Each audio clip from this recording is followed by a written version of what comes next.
Shoqata në përgjithësi ka ndërtuar ura komunikimi me shumë institucione vendase dhe të huaja.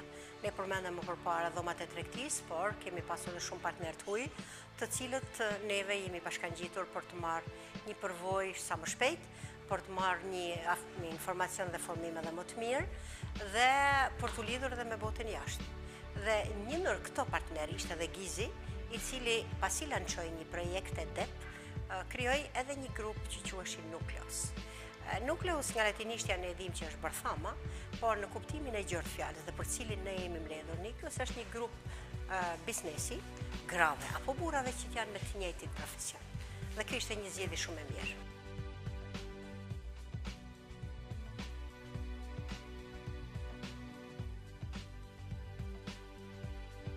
To start with the nucleus approach in Albania, it's a big challenge because Albania is a country where this kind of activities, it's completely new. And we see that in Durrës, in Korça, and here in Tirana, the entrepreneurs are really engaged in the nucleus. We have the first nucleus in Albania, and this is a success. And all the credits should go to the entrepreneurs themselves that trust that working together will make the difference in this country.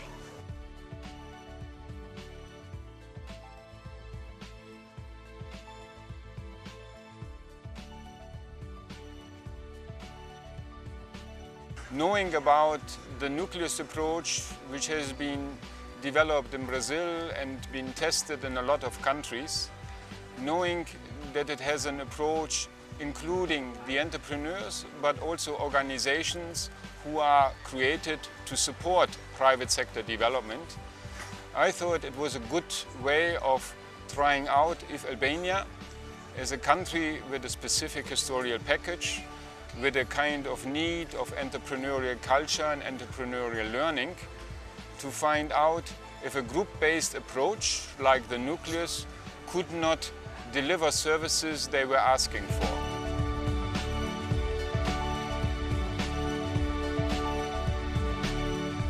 Metoda e bërthamës, e cila është një metodë që ka filluar implementimin në Shqipëri që nga maji i vitit 2012, konsiston në forcimin, mobilizimin e biznesit të vogël dhe të mesëm për të arritur të identifikojnë problematikat e tyre dhe njëkohësisht nëpërmjet problematikave të gjenden rrugët e zgjidhjeve dhe të finalizohen me një plan aktivitetesh, qoftë ky afat shkurtër, afat mesëm dhe afat gjatë, për të arritur zgjidhjen e problematikave të konstatuara nga bizneset.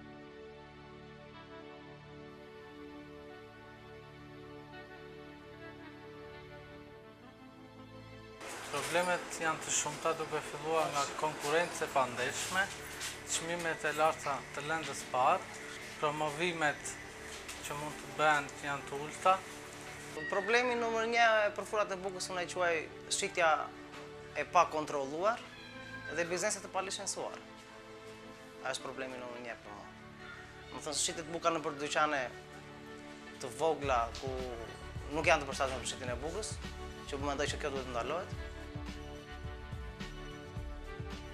Agjencia e ka implementuar që në fillimet e saj dhe ka pritur me shumë interes bashkëpunimin me PMEDEP për implementimin e kësaj metodologjie, sepse ne mendojmë që ka ardhur koha që bizneset e vogla dhe të mesme të bashkëpunojnë me njëri tjetrin dhe të zgjidhin problemet e tyre duke bashkëpunuar. Shumë probleme që kanë bizneset e vogla dhe të mesme nuk lidhen vetëm me marrëdhënie financiare ose me mbështetjen financiare të tyre, por shumë nga këto probleme mund të zgjidhen duke bashkëpunuar me njëri tjetrin, duke marketuar së bashku problemet, duke zgjidhur probleme së bashku dhe duke kërkuar rrugë zgjidhje në bashkëpunim me këshilluesin i cili është ofruar nga Agjencia Rajonale e Zhvillimit në bashkëpunim me PMEDEP ose GIS.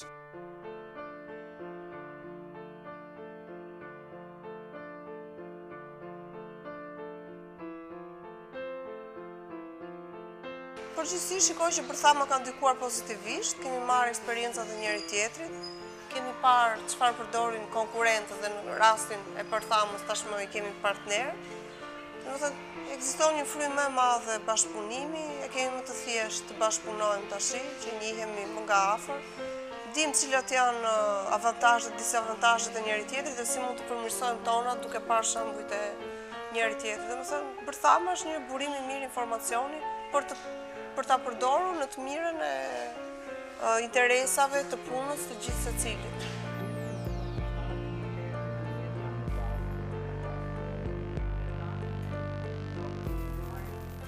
Implementimi i nuklesit për shoqatën nuk ishte i vështirë.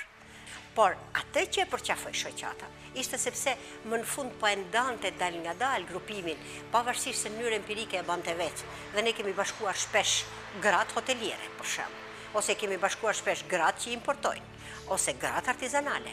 Por nuklesi është edhe sistematik, një dhe është një përvojë që ka 20 vjet që e kanë përdorur të hujt, dhe po implementohet, me sa shihet, grupet përthamë po e kuptojnë dhe kanë dëshirë të përfitojnë në kjo mënyrë grupimi, e cila një orë është, po është një orë në muaj efektive, dhe dal nga dal po organizohen aktivitete në fokus dhe me veprim të këtij nuklesi. Në një farë mënyrë është krijuar ajo ideja që jemi rivale mes njëra tjetrës, dhe duke marrë pjesë te kjo bërtham, është thyer ajakulli i këtij mendimi dhe ndjejmë veten më afër njëra tjetrës, bashkëpunojmë njëra tjetrën. Kjo për mua është një gjë e mirë.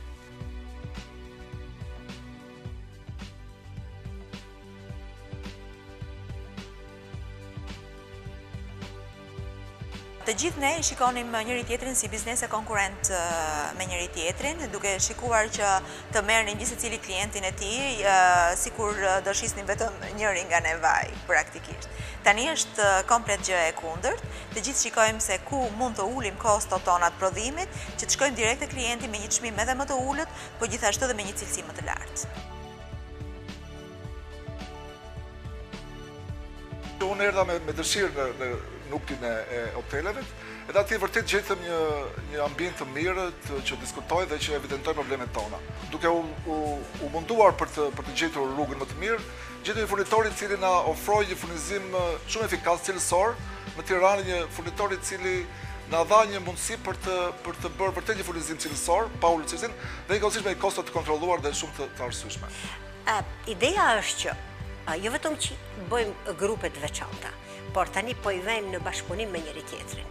Se ai hotelier është, por ai ka nevojë që të bëjë një mobilje dhe bashkohet grupi nukles me grupin e mobilerisë me të hotelerisë.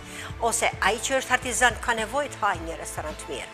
Dhe lidhja pra në mes gjithë këtyre nukles janë të gjitha njëri me tjetrin, lidhen njëri me tjetrin. Por problemi është që të forcohen njëherë nuklesët, të dinë çfarë nevojash kanë, të dinë si t'i drejtojnë nevojat e tyre, të mësojnë nga njëri tjetri dhe të kenë një zë në treg.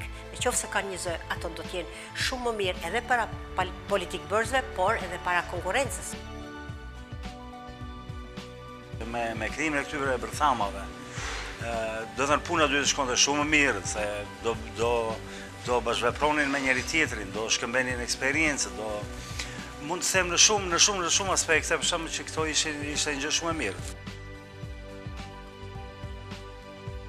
Ka goxha ndryshim, sepse duke qenë kolege të ndryshme, kemi arritur të bashkëpunojmë, të fitojmë eksperiencë nga njëra tjetra, të shkëmbejmë njohuri dhe për mua do ishte akoma mirë sikur pjesëmarrja në këtë bërtham të ishte me një numër akoma më të madh.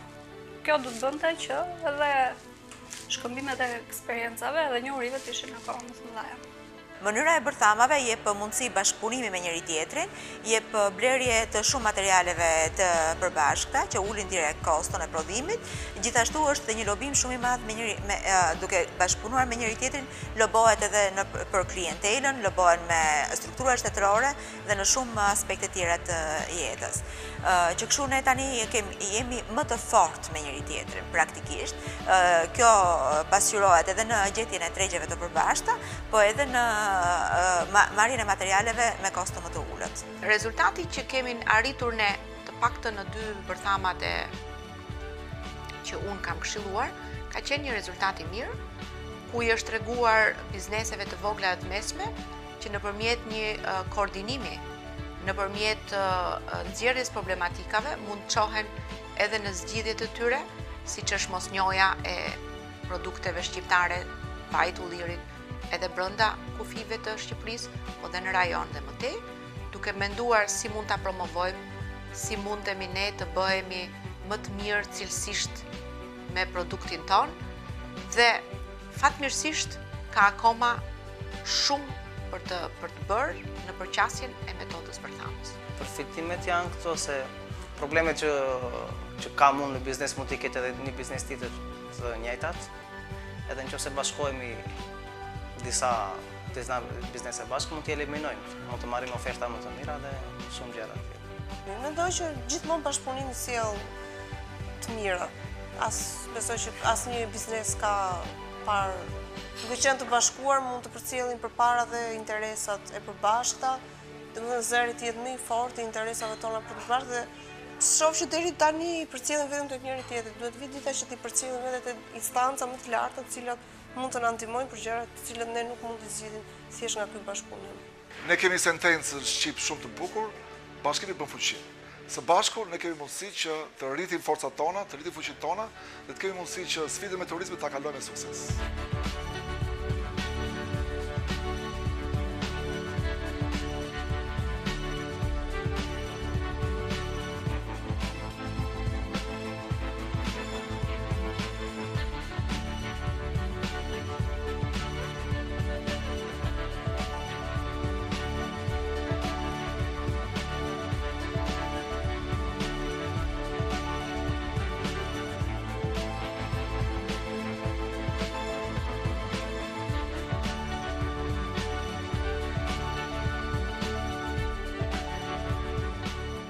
Very happy that Albanians could really work with Nucleus in a very, very short time and achieve huge results. If we succeed here, we could succeed in all the Balkans, because Albania could be the door that opens the Balkan to the Nucleus approach.